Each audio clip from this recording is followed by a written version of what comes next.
Hi, Cancer! Anong swerteng negosyo or career ang para sa'yo ngayong darating or bagong taon na 2025? Nasaan ang swerte mo? Ayan, sa pagnenegosyo or kung meron kayong gustong pag-aralan, why not? Para sa ilang magbabalik eskwela or medyo nalilito pa sa kung anong gustong kuhaning kurso, maaaring makakuha kayo ng ideya dito. Astrologically, Cancer, unahin na natin ito. Mag-share muna ako sa inyo ng ilang info in regards dito. Si Jupiter ang ating sinisilip dahil siya yung tinatawag na planet of luck, expansion, wealth. In 2025, Jupiter will enter or will stay on your 12th house in the first half of the year. And then etong si Jupiter will enter your first house naman on the second half of 2025. I know medyo complicated minsan pagdating sa astrology, pero gusto kong i-share sa inyo ito this time. Hindi kailangan laliman na rin yun or pakaintindihin masyado. I-mention ko lang sa inyo para kahit paano meron kayong ideya kung saan ko pinaguhugot yung ilang messages. So, unahin natin, 12th house. Unang-una muna, bago tayo humingi ng gabay sa baraha. So, mas practical sa 12th house, guys. Kung anong magandang negosyo. Okay, kasi sa 12th house, dito pumapasok sa mas practical, yung ilang healing. Healing about your physical, mental, emotional, or even spiritual na aspeto. Diyan pumapasok ang hospital facilities, ayan. Any work na may kaugnayan sa health, wellness, spa ba ito? Why not? Or talagang andito, hinihilang ilan sa inyo pagdating sa ospital, hospital worker, maging ano pa man yan, ayan, sumasang-ayon ng ilang ingay, patawarin. Sa 12th house, Cancer, higit kayong makakaramdam, nakikiramdam actually. Malakas ang inyong pakiramdam, pero this time, parang doble, triple, kung paano kayo makiramdam. So anything na meron ding kaugnayan sa spiritual or intuitive work, why not? Isang psychic, kasi maaaring kusang umaangat ito ngayon sa inyo. Ngayon pa lang, yes po, Jupiter is currently still in your 12th house until first half of 2025. So, ayun na, naiwan ko. Kagaya ng ginagawa ni Moonchild, a tarot card reader or psychic, astrologer, why not? Pero hindi kailangan napakalawak ng naisiwan din ng pag-transit ni Jupiter sa inyong 12th house. Maaaring may ilang luck dyan kung dyan kayo hinihila ng inyong mga puso. Trust your intuition, follow your heart, Cancer. Or sabi ko nga, anything spiritual or physical, mental, why not? A meditation instructor, counselor, spiritual therapist, yung mga ganon. Okay? Or kung kurso ba ito? Anong kukunin kong kurso, Moonchild? Anything na may kaugnayan sa isipan, ay psychologist. Ayan. Or sabi ko nga, a teacher, pwede rin naman. Counselor, mentor.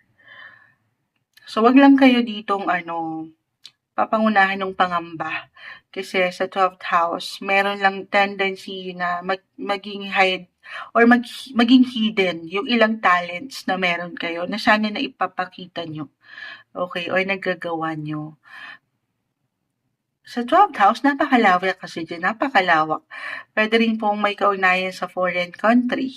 Okay, anything related sa ibang bansa. Or pwede rin naman buying and selling kung nag-aangkat kayo ng ilang produkto sa ibang bansa. Why not? Or anything work involving travel. Or itong profession na kung saan nakakapaghatid kayo ng tulong. Ayan. Ang daming sinabi ni Moonchild, pero ito yung since sa 12th house, yan po yung nag-highlight talaga. Again, first half of 2025 and the second half of 2025, Jupiter will enter na your first house of self. Ano yan, Moonchild? Sa first house,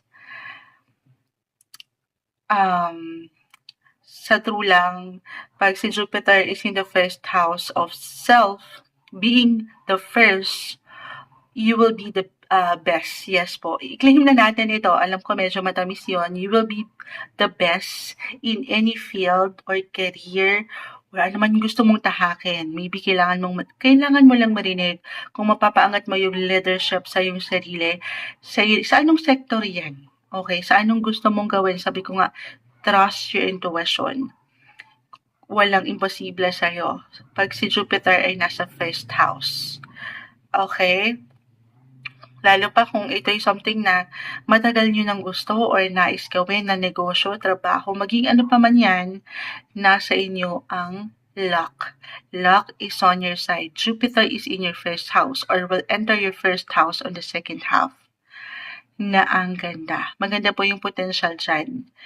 Ay, yan po yung magdadala sa inyo para higit kayong mag-grow or magkaroon talaga ng growth ang negosyo. Maging ano pa man guys, pagdating sa first house, ikaw ang makakapagpasya. Sa first house kasi yan yung mahirap i-define. Kayo ang higit na makapagsasabi. Listen to your intuition. Okay? As long andyan yung leadership, as I've mentioned, kung saan buo ang loob mo, handa ka sa negosyong yan, walang imposible for you. Okay? Pero, why not?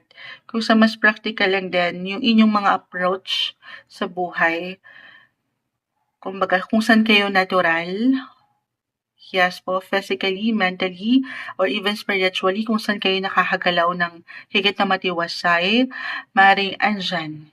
Diyan kayo higit na, kung saan yung identity nyo, yung personality nyo, kung saan kayo hinihila, baka nandyan yung magandang negosyo para sa inyong Cancer. Okay, may hugot, lalo pa sa 12th and first house. Pero sige, hingi tayo ng gabay dito sa aking ilang naiwan para sa inyong Cancer. Mensaheng gabay para sa mga taong ito. Message.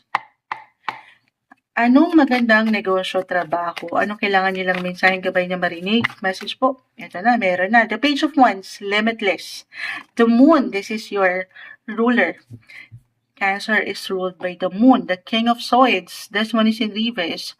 Wag lang, ito yung sinasabi ko, wag niyong itago yung mga hidden talents nyo, yung mga kakayanan nyo pa. Kasi para sa ilan, the Moon and Jupiter in the 12th, maaaring sinisekreto na lang ito or hindi masyadong pinapaangat sa inyong mga sarili. Page of Wands, limitless, walang hanggan ito, napakalawak, nang pwede nyo pang marating. Sabi ko nga, why not about travel or anything connected sa ibang bansa? Travel sign din po kasi ito si Page of Wands. So, ayan, listen to your intuition. The Moon is here. Follow your heart. At huwag mong pagdudahan yung pwede mo pang aksyon na magawa or mapuntahan at matutunan pa sa buhay. Ito yung umaangat na swerte para sa inyo ngayong darating na bagong taon, 2025 Cancer.